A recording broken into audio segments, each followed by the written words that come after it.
सुबह का समय था।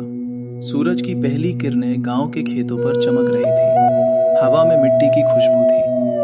पंछी चहचहा रहे थे। राघव अपने खेत में था। उसके पास ज्यादा पैसा नहीं था, लेकिन उसकी ईमानदारी और मेहनत ही उसकी सबसे बड़ी दौलत थी। बस भगवान, इस साल फसल अच्छी हो जाए। छोटू को अच्छे स्कूल में भेजना है। तभी उसका बेटा छोटू दौड़ता हुआ आता है। बाबा, माँ बुला रही है, नाश्ता तैयार है। अच्छा बेटा, चलो, फिर काम भी बहुत है।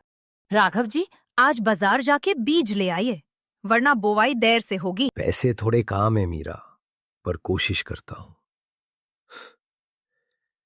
मीरा चुप हो जाती है, लेकिन उससे पता है राघव कभी हार नहीं मानता। बाजार में बहुत भीड़ थी। सब लोग अपनी फसलों के लिए बीज और सामान खरीद रहे थे। वहीं पर गांव का अमीर व्यापारी सोहन लाल अपनी दुकान पर बैठा था। वो बहुत चालक और लालची आदमी था। अरे राघव, क्या चाहिए? मुझे गेहूं के बीज चाहिए, लेकिन पैसे अगले महीने दूंगा। ठीक है, ले जाओ, पर याद रखना, कर्ज वक्त पर चुकाना। राघव खुश हो गया। उसे लगा सोहनलाल ने मदद की है, लेकिन उसे नहीं पता था कि ये मदद एक बड़ी साजिश का हिस्सा थी। दिन रात राघव और उसकी पत्नी मेहनत करते रहे। बारिश भी सही समय पर हुई। फसल धीरे धीरे हरी भरी होने लगी। बाबा, देखो हमारी फसल कितनी अच्छी हो गई। हाँ बेटा, इस बार भगवान ने हमारी सुन ली है। एक रात अचानक राघव के खेत में आग लग जाती है। गांव वाले पानी लेकर दौड़ते हैं, लेकिन आधी फसल जल चुकी थी। अब क्या होगा राघव जी? सब खत्म हो गया। दूर से सोहनलाल खड़ा सब देख रहा था, और उसके चेहरे पर एक अजीब सी मुस्कान थी। अगले दिन सोहनलाल राघव के घर आता है। राघव, अब कर्ज चुकाओ। पर फसल तो जल गई। मेरे पास अब कुछ नहीं है तुम्हें देने के लिए। आप मुझे थोड़ा वक्त दे दो।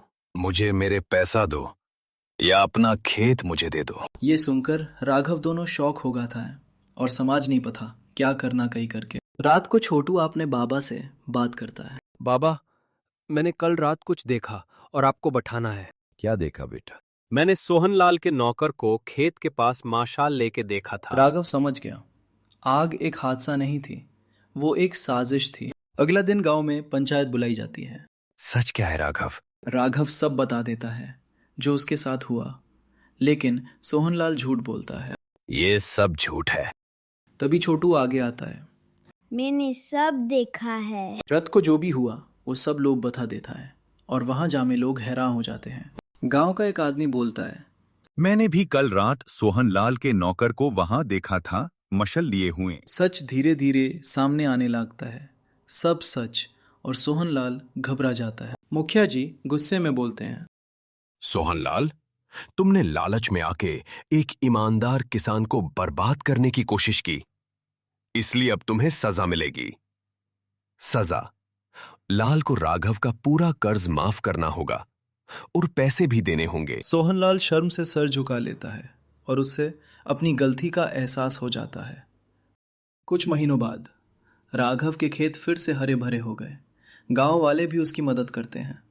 बेटा, एक बट हमेशा याद रखना, सच और ईमानदारी कभी हारते नहीं। बाबा, सच बोलना सबसे बड़ी हिम्मत होती है ना। हाँ बेटा, और जो सच के साथ होता है, भगवान भी उसके साथ होते हैं।